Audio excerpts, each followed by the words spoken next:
Tenemos otra vez el tremendo gusto de tener a Ricardo Pallares con nosotros, que como todas las semanas nos va a hablar de algún personaje que ha pasado por su vida y nos va a regalar al final un poema de su autoría. ¿Cómo estás, Ricardo? Bien, en general, Roberto, mucho gusto de poder dialogar contigo y a través de ti con la audiencia, por cierto. ¿A quién nos vas a traer como personaje esta semana? Mira, pensé en la figura de Washington Benavides, tan destacada, tan importante para las letras y para el canto popular uruguayo y latinoamericano, que me parece muy sugerente, muy significativa, figura acerca de la cual estuve recordando en forma voluntaria y a veces involuntaria algunos hechos y algunos episodios muy significativos. Por ejemplo. Por ejemplo, pensé que me ibas a preguntar cómo lo había conocido. ¿No? Bueno, de manera que hagamos de cuenta que fue esa tu pregunta, tu intervención. Bueno, sí. Sabes que estaba ansioso de la anécdota, ¿viste? Siempre la anécdota tuya viene tan sorpresiva que digo, este viene con una anécdota buenísima. A ver. Bueno, pero igual el relato va a estar o puede estar cuajado de anécdotas, ¿no? Seguro. Dale, a ver, entonces, ¿cómo lo conociste? Bien, la verdad es que lo conocí en Tacuarembó, en el entonces Liceo Departamental de Tacuarembó, que era el único que había en la capital. Benavides era docente de literatura allí desde hacía ya unos cuantos años. Bueno, y como recién llegado fue uno de los que me recibió. Dialogamos sobre las cuestiones de la circunstancia y me ofreció, por cierto, su apoyo, su compromiso con la tarea educativa y se puso a mis órdenes. En una reunión espontánea, muy familiar, muy natural, que me sedujo desde el momento, porque se nucleaban los profesores con independencia de las asignaturas y de las posiciones sociales. Había un clima particularmente fraterno. Bien, así lo conocí, joven, apuesto, lampiño como nunca, animoso, lleno de anécdotas, siempre con un verso dispuesto a citarlo, a recordarlo, con una capacidad de relacionar hechos cotidianos o circunstancias puntuales con expresiones líricas o poéticas de mayor trascendencia. No faltaba circunstancia cotidiana o trivial que él no enmarcara o no comentara a través de la cita de un verso de Julio Herrera que le venía a la memoria en forma espontánea. Bien, pero lo cierto es que pasado ese momento social, a los pocos días, estoy hablando del año 1964, a los pocos días en que yo me había cambiado de hotel y no tenía la valija de libros, ni tenía biblioteca cerca, y estaba muy distante del local del liceo, estuve en la tarea de una corrección que apareció en forma así inesperada. Corrigiendo ese trabajo que se me había asignado, encontré en una parte del comienzo la palabra oscuro y al reverso de la hoja, en otra expresión, el estudiante expresaba otra vez oscuro, pero con la escritura obscuro, con B. Y falto de gramática y de material auxiliar, dije, caramba, en este momento de corrección en que se producen confusiones naturales propias del oficio, ¿cómo va la palabra? ¿Con B o sin B? Bueno, no hubo forma en mis reflexiones de aclararlo. Entonces dije, no hay más que ir a consultarlo a Benavides. A ver, como primer acto de demanda amistosa, auxiliame en este trance, mira lo que me ocurrió. Bueno, fui hasta su casa, le planteo el asunto, me mira fijo y me dice, ¡ah, hermano Sancho! Con la iglesia hemos topado.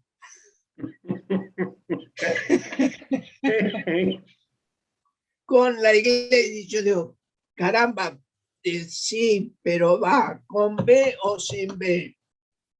No me contestó. Entonces, bueno, yo agradecí y me volví cabizbajo y meditabundo, pensando en aquella expresión que Cervantes recoge en un pasaje memorable de su novela, con la iglesia hemos topado. Inmediatamente deduje que aludía a lo normativo, ¿verdad? A los mandatos gramaticales y consensuados a nivel de la academia.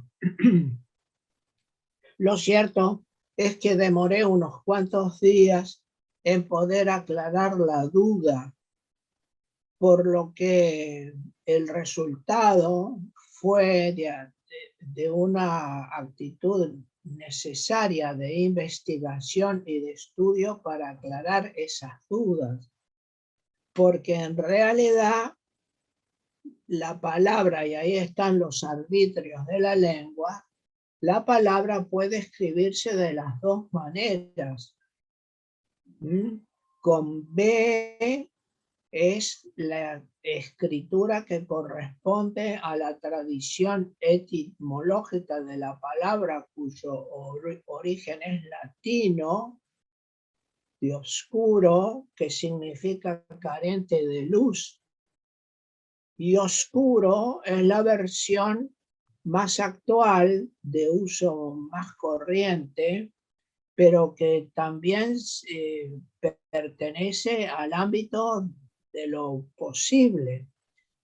De modo que hay en este universo del lenguaje tan rico, tan complejo, particularmente en el español, esa paradoja o esa circunstancia en que una misma cosa puede ser escrita de formas diferentes sin que se altere su significado. Pero el peso normativo está en que los textos de gramática siempre han señalado que se aconsejan las formas más sencillas, es decir, oscuro sin B.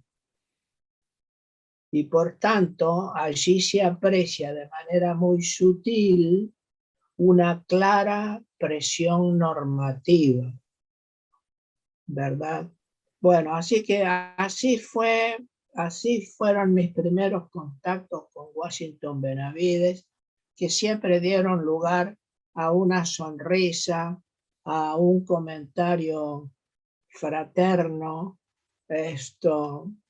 a algún comentario, a reflexiones, en razón de que la vida liceal sobre todo en los departamentos del interior y en las ciudades capitales, hacían que los liceos fueran verdaderos focos de cultura, ¿verdad? Centros que irradiaban y que tenían lo que hoy se llama fenómenos de extensión, tareas de extensión muy frecuentes, fundamentalmente a través de actos culturales, patrióticos, de celebraciones, de aniversarios, etc. Bien, y así fue entonces como iniciamos una larga amistad hasta los últimos días, en los que, bueno, nos vimos con motivo de un tribunal de la universidad, y dialogamos como siempre, con entusiasmo y con fervor. Benavides era una de las figuras centrales del equipo de aquel establecimiento en el que había estado Julio Castro Álvarez, un profesor de literatura muy aventajado que había sido discípulo de Margarita Xirgu y era un promotor del teatro estudiantil de excelentes condiciones, un hombre muy sabio en materia literaria. Estaba también Francisco Gravina, un excelente profesor de corte académico, pero muy amable, de mucho conocimiento. Gustavo Alamón, Circe Maya, aunque vinculada, por cierto, a la filosofía, y después vinieron de atrás los de la generación más jóvenes, Darnoyan, Numa Moraes, Isabelino Villa, Tomás de Matos, por citar algunos de ellos, Milán, etc. Y en ese núcleo allí fui admitido amablemente, generosamente, y bueno, y te diría que crecí un poco, aunque hubo también alguna otra anécdota que me hizo crecer. Por ejemplo, ¿cuál fue esa anécdota? Todo esto, vos tenías que vivir en un hotel allí, o sea que ibas, vivías en Montevideo, ibas y venías, ¿cómo era tu itinerario? No daba para ir y venir porque el viaje era muy complejo, las rutas eran de tierra, de pedregullo. Si llovía, era lo más frecuente que el ómnibus de la Honda pudiera caer en la huella o en el trillo que dejaban los camiones y tocara, digamos, su panza, hablo en sentido figurado del ómnibus, ¿verdad? Su panza o su piso tocara en el barro y quedara suspendido en el aire. Y hubiera que esperar a alguien del campo que viniera con caballos o con una yunta de bueyes para cinchar al ómnibus y sacarlo de aquel pantano. ¿Te pasó eso? Sí, 2 veces. Sí. O sea, Y o sea una que de esas... vivías ahí entonces. Sí, claro.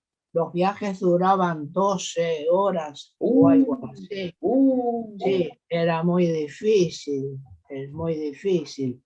Tengo otras anécdotas de ómnibus, pero yo centrarme, quería centrarme en otra quizás un poco más risueña.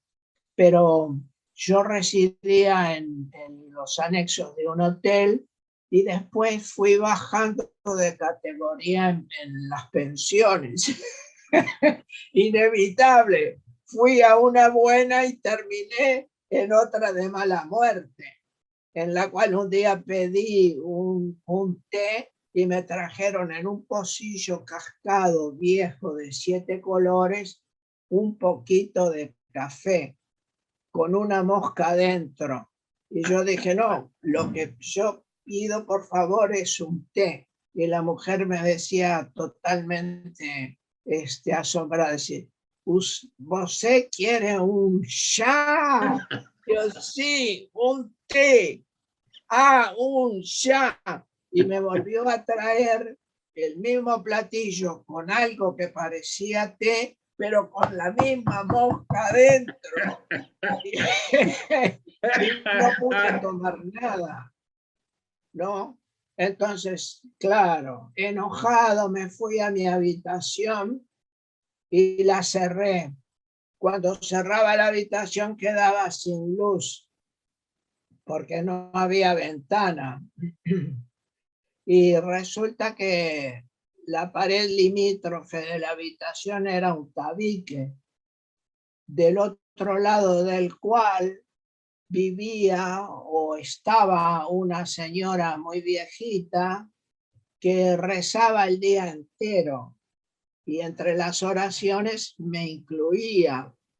Pedía por un pobre profesor joven que vivía del otro lado y que estaba separado de su familia. Así que tenía ese amparo.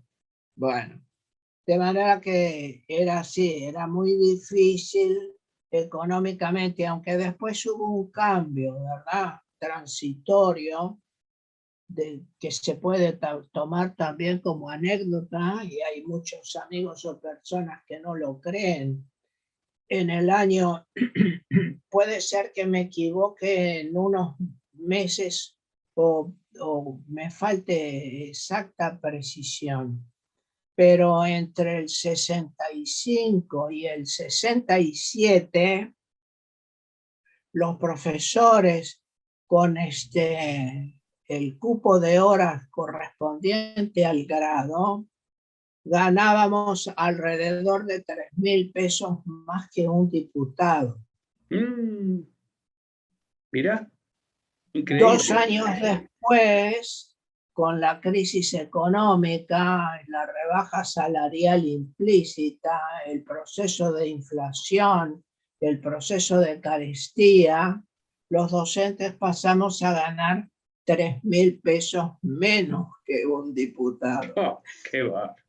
Eso da idea muy clara de como a manera de síntoma de carácter sociocultural de la profundidad de la crisis uruguaya de los años 60 y fines de los 60. Una crisis estructural profunda que llegó a los cimientos mismos de la sociedad y que generó los procesos históricos que ulteriormente todos conocemos, aunque opinemos diferente acerca de ellos.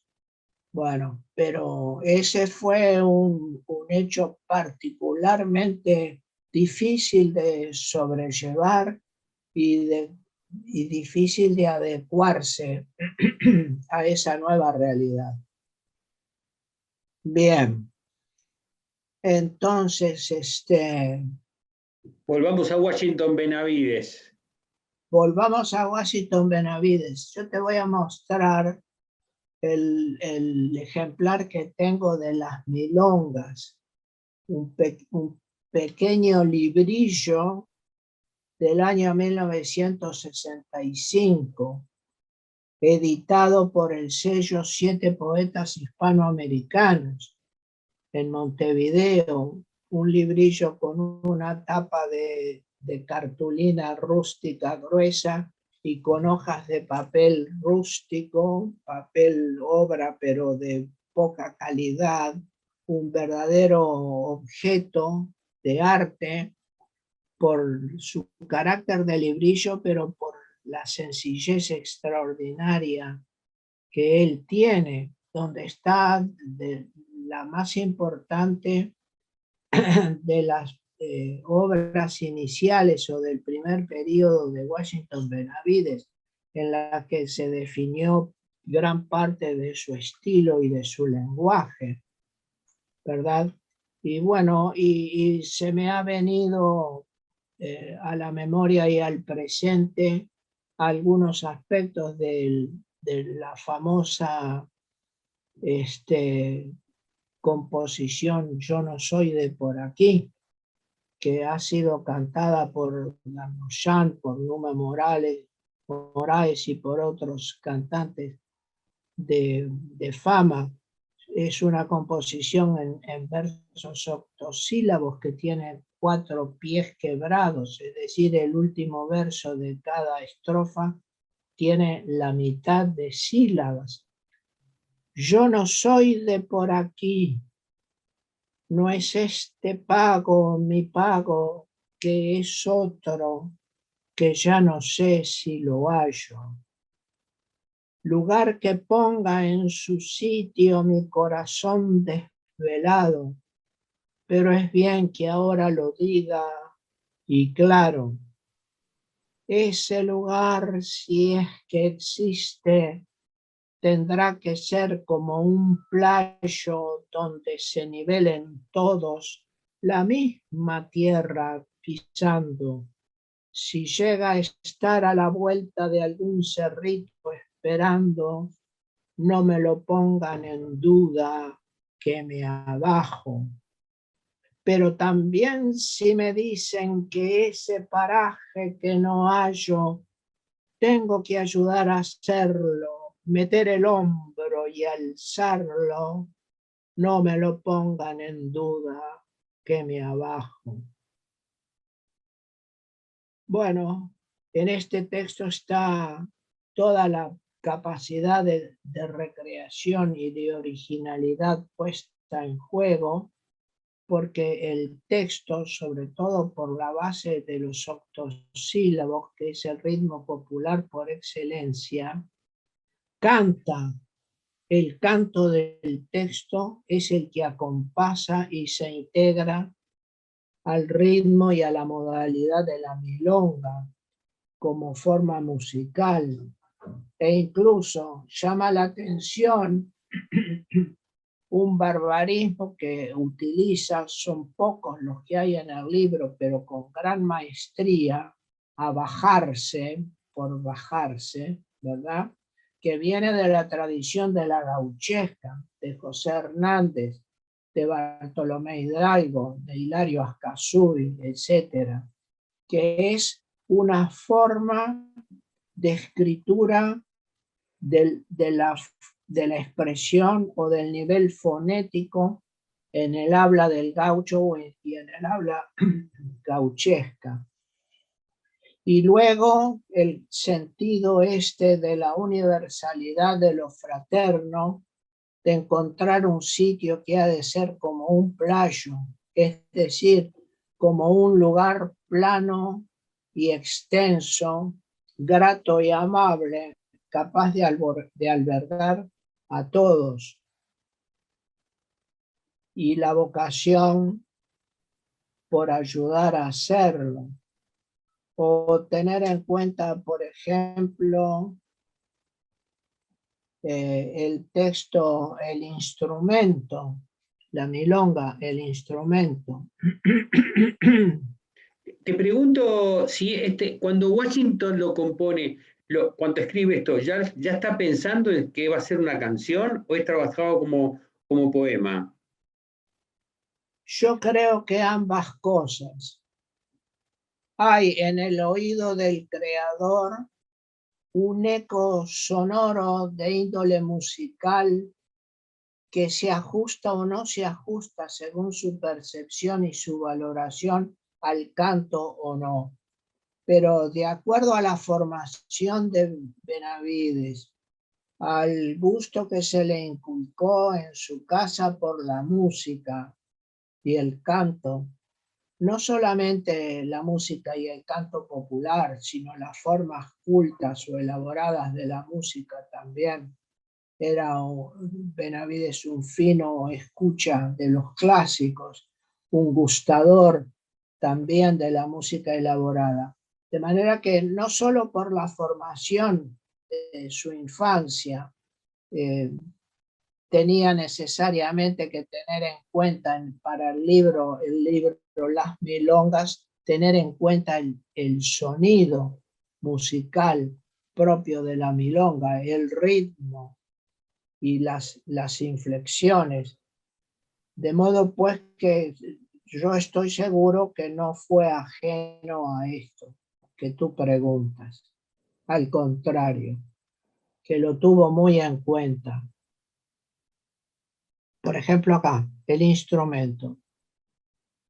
Conocerse, claro está, que necesita su tiempo, con años que albañilean y otros de derrumbamiento. Pero cuando todo es potro, mujer, baile, vino, viento y la carne nos sostiene tanto más que el hondo hueso, ¿qué vas a andar preguntando si te das por lo derecho? Y es tu voz la que te dicen si la que te dice si la promesa es lo cierto. Y de pronto se velaron la mujer, el vino, el fuego que sostenía las carnes, el temple del instrumento, y en un cantor de boliche me conocí en el ejemplo. Ya perdí mi compañera, desátame de este enredo. Qué lindo. Bueno, muy bien. Yo creo que acá está a flor del texto y de su estrato sonoro toda la gracia y todo el acierto expresivo, el dominio de lo oculto y lo popular, como dice en otro texto, que contrapuntean en las milongas la guitarra de Gavino, el payador argentino, y el arpa del rey David, lo clásico y lo popular, lo antiguo y lo moderno, lo que tiene tradición y lo que es novedad. Es lo vuelvo a mostrar, Sí, ponelo más cerca, la tapa, la tapa. la tapa. Hoy es una rareza. Ahí está, ahí está. Es Perfecto. fue un periodo en que muchos escritores se aplicaron a realizar libros como objetos atendiendo a su parte objetual, como este que tengo acá, por ejemplo, que ya te voy a mostrar, de Nancy Bacelo, las famosas coplas de Nico Pérez. Ah, mirá. Un librillo armado con una argollita cerrada y con hojas circulares que tienen impresos los textos, dos de las cuales hacen las veces de tapa y contratapa. Y estas son las famosas coplas de Nico Pérez de Nancy Bacelo, homologable a este formato y a esta técnica del librillo de Benavides del año 65. ¿Y lo de Barcelo, lo de Barcelo de Nancy, de qué año es? Lo de tiene varias impresiones, tuvo varias. Esta es del año 66, si no me equivoco. Es difícil de hojear por lo frágil y lo delicado. No tengo la fecha en la memoria, pero no, esta edición es del 78, es ligeramente posterior, las 70. coplas de Nico Pérez, pero también con el sello 7 poetas hispanoamericanos, ¿no? Que no se andaban con chiquitas porque no se llamaron 7 poetas nacionales, sino ni americanos, hispanoamericanos, ¿verdad? ¿Y eran todos uruguayos? ¿Cómo? ¿Y eran todos uruguayos? Y eran todos uruguayos, sí, sí.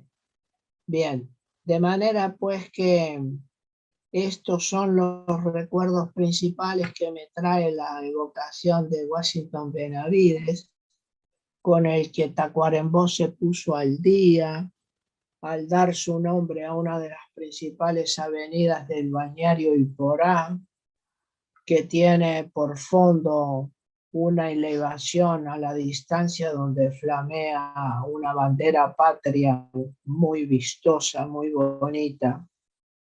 Y bueno, esa avenida que circunvala uno de los lagos lleva el nombre Washington Benavides y tiene algunas placas en las que hay transcripción de algunos de sus versos más famosos.